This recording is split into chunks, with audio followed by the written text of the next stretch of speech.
Die op een boot een burgemeester interviewt, ging deze week de hele wereld over. De dame in kwestie stelt een vraag en valt dan ineens pardoes overboord. Maar we weten het inmiddels, het was in scène gezet. Claudie Groot-Koerkamp, welkom. Heb je er niks aan overgehouden? Niet ziek geworden? Nou, een beetje hardnekkig hoesje, maar voor de rest gaat het goed. Ja, we willen er zo meteen meer over weten, hoe het allemaal in scène is gezet en de reacties erop. Laten we eerst nog even kijken naar het filmpje. Bon lundi, vous allez être servi. Ce n'est pas une... Nous, complotistes, vous avions prévenu. Le calendrier des commandes aurait même dû vous mettre la puce à l'oreille. Vous devrez bientôt faire une 4e dose pour continuer à être des citoyens exemplaires, comme le Poudré l'a dit. Est-ce un indice de la fin des restrictions? Quand on sait que le Poudré envisage de nouveau de rendre le masque obligatoire, dont l'efficacité a été plus que prouvée, n'est-ce pas? Sans oublier que pour accéder à l'hôpital, vous avez toujours besoin du pass. Ne l'oublions pas. Mais en tout bon communicant, on ne parlera pas de la 4e dose, mais de la 2e dose de rappel. Et puis, les pigeons tomberont encore et toujours dans le panneau, en se rassurant d'avoir fait le bon choix en vidant la seringue. Comme vous pouvez le voir sur ces captures d'écran, c'est à se taper la tête contre les murs, tellement notre civilisation est tombée bien bas. Par respect pour ces gens, nous allons bien sûr flouter les noms et numéros de téléphone.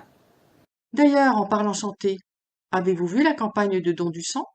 Cela dure depuis quelques mois, et même les non-picousés étaient invités à y participer. Bon ben, Yavaria, il demande qu'on donne du sang, le vampire. Mais comment tu veux qu'on donne du sang si notre sang il est contaminé et qu'on n'est plus des citoyens? On va avoir un problème. Tu te trompes, mon ami. Quand il s'agit d'un don, on accepte tout. On fait preuve de tolérance. On ne discrimine pas. Bien qu'il existe toujours des kikous en marche, comme Brenda, pour nous rappeler le déclin de notre civilisation. Ah, la fameuse tolérance à géométrie variable. Nou, je leeft nog, gelukkig. Kostte dit nou veel moeite? Nou, het lastige was dat ik eerst natuurlijk de tekst moest onthouden en ik moest goed gaan zitten en het touw vasthouden en dan moest het een beetje natuurlijk lijken. En ja. Dat was eigenlijk, die combinatie was eigenlijk het lastigste. En dan moest ik me laten vallen in het koude water, wat natuurlijk een beetje tegennatuurlijk is. Beaucoup ne connaissent pas Virginie de Araujo-Recchia. Avocate depuis 15 ans, inscrite au barreau de Paris, Maître Araujo a été interpellé le mercredi 23 mars dans l'enquête qui vise Rémi Daillet, soupçonné d'avoir préparé des actions violentes contre les institutions de la République. Accusé d'être proche de milieux complotistes pour avoir dénoncé la dégradation de notre état de droit au nom d'un état d'urgence sanitaire. J'interviens en tant que défenseur des droits de l'homme et des libertés fondamentales. En effet, en tant qu'auxiliaire de justice, je m'inquiète de la dégradation de notre état de droit, qui s'est aggravée depuis 1 an maintenant. Les droits fondamentaux et libertés fondamentales sont mis à mal au nom d'un état d'urgence sanitaire qui n'en est pas un. Maître Araujo a été mis en garde à vue pendant 48 heures. C'est à se demander si le travail d'avocat n'est pas devenu métier à risque lorsqu'il faut dénoncer les violations des droits du peuple. Si cette scène avait été vue de façon hebdomadaire, nous aurions presque versé une larme. Sauf qu'elle date du 1er mars 2022, lors d'une manifestation devant le tribunal judiciaire de Paris, où ces avocats ont finalement décidé de se bouger après 2 ans de tyrannie. Encore heureux que depuis le début de cette crise, on a pu tout de même compter sur des avocats qui ont mouillé le maillot, quel que soit le risque. Parmi eux, on peut citer Maître Carlo Brusa, Juan Branco, Philippe Prigent, Pierre Gentillet, Karine Deluca, Maxime Thibault, Agnès Prota, André Chamy, sans oublier notre big boss à tous, Fabrice Divisio. Affaire à suivre. Wat doe je? Nou, ik ben merkleider bij IJsseldelta Marketing en wij houden ons bezig met het promoten van de regio IJsseldelta.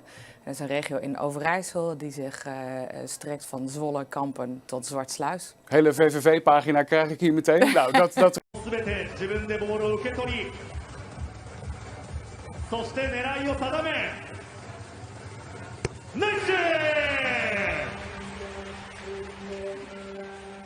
からステップバック3。これまでさまざまなチャレンジをしてきた Q5。Come on! Voilà, une foule en délire pour voir un robot qui met des paniers. Est-ce cela l'avenir du sport? On connaît certes une série de pros de haut niveau qui tombent comme des mouches, mais ne devons-nous pas nous tourner vers la jeunesse ayant encore le sang pur pour investir dans le sport de demain?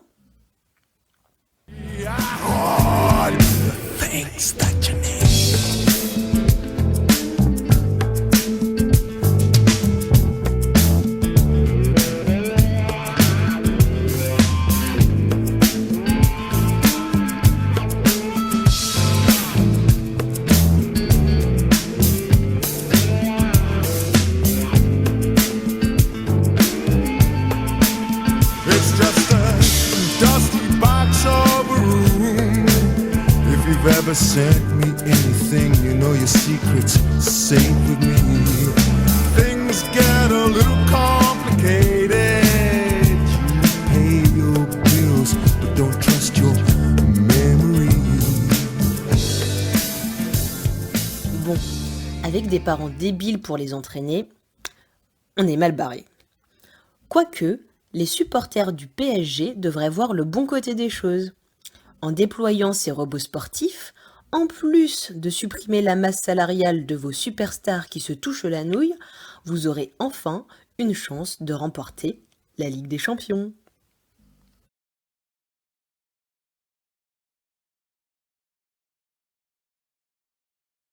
Reacties heb je allemaal gekregen de afgelopen week? Nou ja, heel divers. Het verschilde van heel obscene tot geweldige stunt en Ja. fantastisch. En gisteren op de Deense televisie hadden ze het over van... maar vond je het niet vervelend om te liegen tegen mensen? Vous souvenez-vous des soutenances que vous passiez en BTS ou autre études supérieures lors desquelles vous expliquiez devant un jury de professionnels que vous étiez chef de projet au-dessus des cadres qui vous ont pris comme stagiaire? Difficile d'y croire, hein? Et pourtant, un gars l'a fait. Il s'agit du petit puceau porte-vomi du gouvernement macpoudré, j'ai nommé Gabriel Attal de Couris. Fils de Yves, avocat et producteur de cinéma, il étudie à l'école alsacienne, croisant la route d'un certain Juan Branco. Jeune militant PS lors de ses études à Sciences Po, après un stage à l'Assemblée nationale auprès de la sinistre Marisol Touraine, le petit Gabriel entre dans le cabinet de la ministre de la Santé en 2012, devenant le plus jeune conseiller ministériel du quinquennat de Flamby, contribuant donc à l'exécution de l'hôpital public, aidé par un certain Benjamin Griveaux et un certain Olivier Véran. Pour 15 régions sur 22, la grippe saisonnière a atteint son stade épidémique. Plus de 2 millions de personnes ont été infectées en France et la maladie devrait continuer à se développer. Résultat, des urgences parfois surchargées et des hospitalisations programmées qui doivent être reportées faute de lits. Une situation que dénonce l'Association des médecins urgentistes de France. Vous avez des patients qui attendent sur des brancards dans les couloirs d'être hospitalisés. Vous avez du personnel qui est dans une situation extrêmement difficile parce que les gens attendent en salle d'attente. Il n'y a pas de lit. Et ce qui est tout à fait scandaleux, c'est que comme chaque hiver, la grippe arrive. Et comme chaque hiver, là, on découvre qu'on a un dégât épouvantable. Je rappelle que les précédents gouvernements avaient laissé l'hôpital dans un état objectivement catastrophique.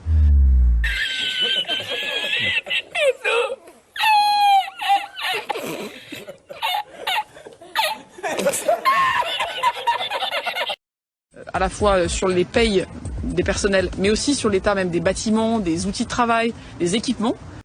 Diplômé sans avoir passé les examens, il poursuit sa carrière politique. En tant que personne sans conviction qui se respecte, il rejoint bien évidemment La République En Marche, gagnant la 10e circonscription des Hauts-de-Seine aux législatives, avec un taux d'abstention de 51,82%. Porte-parole de la majorité, il devient finalement secrétaire d'État auprès du Premier ministre et porte-parole du gouvernement suite au départ de Sibeth Ndiaye, réussissant quand même l'exploit à nous faire regretter celle qui était prête à mentir pour protéger le président. des séries d'interventions minables et des déclarations d'un merdeux qui se la joue bonhomme via le fameux « en même temps ». On est revenu quasiment au niveau de chômage d'avant la crise. Mais qui l'aurait cru? Quand la crise est arrivée, vous vous souvenez, on nous avait annoncé des taux de chômage à 2 chiffres, une explosion du chômage en France. Le quoi qu'il en coûte qui a été décidé par le président de la République, ça a fonctionné, ça a protégé des entreprises et donc des emplois de millions de Français qui ont été protégés par nos mesures. Voilà, est-ce que vous l'assumez? Mais moi, ce que je vous dis, Elisabeth Martichoux, évidemment qu'il y a des Français qui sont dans des difficultés, voire dans une grande détresse. Évidemment que la crise Covid a pu fragiliser des personnes. On a toujours adapté nos règles pour qu'il y ait le moins de contraintes possible pour les Français. Nous, on a une ligne qui est de faire peser les contraintes sur les personnes non vaccinées. Aujourd'hui, l'alternative au pass sanitaire, excusez-moi, mais c'est plutôt le confinement. Cette petite fiotte, donc, fit spirituelle du poudré, enchaîne les déclarations pleines de mépris et se cache tel un lâche derrière son parti en carton. On va se parler franchement. Qui emmerde la vie de qui aujourd'hui ? Qui gâche la vie de nos soignants qui, depuis 2 ans, sont mobilisés sous l'eau dans nos services de réanimation pour sauver des patients? Qui gâche la vie de nos commerçants, de nos restaurateurs, de nos théâtres, de nos cinémas, qui depuis 2 ans vivent avec une épée de Damoclès au-dessus de la tête quand ils n'ont pas été fermés? Bah c'est ton parti de merde, Gabi! J'évoquais le fait qu'il n'est pas resté longtemps à l'école, voici des exemples. Et ses propos à propos de la fraude fiscale de McKinsey. Je cite: « Vous ne pouvez pas dire que McKinsey n'a pas payé d'impôts en France, car lorsque nous recevons les factures de leur part, nous les payons avec de la TVA dessus. » Voilà. Ce sont les gens qui nous gouvernent. Ai-je besoin d'ajouter quelque chose? Met ons team hebben we bedacht. Het is gewoon een vergadering geweest van jongens, we willen hier aandacht voor en hoe kunnen we dat het beste doen? Ja, precies. Ja. En in samenwerking met het mediaproductiebedrijf. We zijn hier in En kamp. burgemeester Koelewijn die dacht, die heb je snel bereid gevonden ook om mee te doen. Ja, die vond het wel een mooi stunt inderdaad. Ja, maar dat hij meteen zo zijn keten pakte, dat zag er natuurlijk een beetje knullig uit eigenlijk. Hè? Of niet? Het was ook gescript. En die reddingsboei die je toegeworpen hebt, daar hoort toch gewoon een touw aan te zitten? Ja, dat had ik me op dat moment ook niet gerealiseerd, maar... What if? Et si? Comme vous le savez, nous sommes en période de conflit de l'Est et nos chers compatriotes se préoccupent plus des réfugiés ukrainiens que des gens qui dorment dans la rue ou des soignants passés de héros à zéro et qui sont toujours suspendus. Je suis actuellement à Paris, rue des Bourdonnais, dans le 1er arrondissement. Et vous voyez derrière moi là-bas, c'est plein de SDF qui dorment dehors comme de la merde. Les gens ils passent à côté, regardez, ils en ont rien à foutre. Rien à foutre. Parce qu'ils sont pas ukrainiens, c'est ça le problème. Il y a une personne là-bas, c'est pareil, à côté, sur le trottoir, plaçant avec plein de gens, tout le monde passe à côté, tout le monde en a rien à foutre. Et là à côté, je vois quoi? Je vois un endroit avec un espèce de drapeau de l'Ukraine géant en soutien à l'Ukraine. Écoutez, il y a un moment donné en fait, il va falloir arrêter de faire les hypocrites. Les gens, ils en ont rien à foutre des Ukrainiens, ils en ont rien à foutre de quoi que ce soit d'autre qu'eux. La seule chose qui compte, c'est leur petite personne. Et par contre, ça fait bien de mettre des petits drapeaux ukrainiens sur vos pseudos. Ça fait bien de dire que vous êtes solidaires. Vous en avez rien à foutre. Les plus de 300 000 morts au Yémen, vous en avez rien à foutre.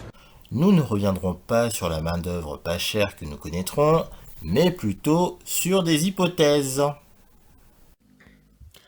Regardez-le.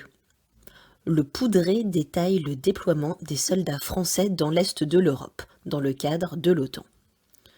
Une situation présentée comme une entrée en guerre de la France si nous comprenons bien. Cela serait synonyme de décalage des élections. Trop facile cette hypothèse. Écoutez plutôt la mienne. Quel serait l'intérêt d'entrer dans une guerre où nous n'avons rien à gagner? Tout simplement justifier un reconfinement ou un couvre-feu, comme c'est déjà le cas depuis quelques semaines chez nos amis chinois. Mais oui, mais déployer des soldats là-bas, ça ne nous touche pas directement. C'est là que l'on voit que tu regardes le doigt du sage qui te pointe la lune. Actuellement, nous accueillons des réfugiés sans contrôler leur passeport. Mais ça ne vous rappelle rien? Non, vraiment? Bah, les pauvres civils fuient le territoire en catastrophe. Ils n'ont pas pensé à chercher leur passeport. Et donc, souviens-toi en 2015, que s'est-il passé? Angela avait exigé l'ouverture des frontières pour accueillir des réfugiés syriens qui fuyaient la guerre. Et contrairement aux moqueries recensées sur Facebook, ils n'allaient pas tous trouver refuge chez Jawad. Et donc, que s'est-il passé en novembre 2015? Mais oui, on a été attaqués, faute de contrôle à nos frontières. Et depuis, nous sommes toujours en état d'urgence. Ne me dis pas que le Poudré veut faire un remake, là. Bah, quand on sait que ces kamikazes s'en prennent exclusivement à la population en laissant les dirigeants tranquilles, ce n'est pas le Poudré qui risque quoi que ce soit. Il aurait tout simplement une bonne excuse pour restreindre nos allées et venues. Ou alors... Mais non, les Ukrainiens sont tous des gentils. Pourquoi tu crois que j'ai mis ma photo Facebook en jaune et bleu? Jaune, bleu, jaune, bleu, jaune, bleu. Non, tu fais un amalgame là, franchement. Ah, il y a des bons et des mauvais partout. Et attention, je ne dis pas que si en 2015 nous avions mieux contrôlé les arrivées, il ne se serait rien passé. Mais nous aurions été plus vigilants. Et as-tu vu les images d'horreur que l'armée du bien fait subir à sa population? Ou alors, tout simplement justifier une crise financière déguisée en crise alimentaire, qui va tout simplement justifier la flambée des prix, comme on peut le voir avec l'essence, ou bien d'autres produits de consommation. Et pourquoi pas les trois en même temps? Bizarre tout ça. Vous avez dit bizarre? Comme c'est bizarre. Wat braaf. Ja, maar wat vond ik waren de ook. obscene reacties? Want dat wil ik ook wel even weten. Nou, Mag je gewoon zeggen? dan moet je maar even op Geen Stijl kijken. Want dat, Weer seksuele getinte dingen. Ja, dat zat natuurlijk wel in. Maar goed, wat is het volgende verhaal? Want hier kom je natuurlijk nooit meer overheen over deze stunt. Nee, ja, nou dat wordt wel een uitdaging inderdaad. Ja, dit filmpje is onderdeel van een campagne. En wij proberen de IJsseldelta te promoten door 4 evenementen in het gebied uit te lichten. En Sail Camp is een van die evenementen. Het volgende evenement is de sleepbootdagen in Zwartsluis. En dat is met hemelvaart. Dus we moeten ons nog even beraden wat we gaan doen. Ja, want de lat ligt nu hoog, hè? De lat ligt hoog, ja. goed Ik zo. weet niet of we dit nog gaan evenaren. Nee, wanneer is dat hele Sail Camp nou eigenlijk? Met Pasen. Goed zo, we gaan komen. Dankjewel.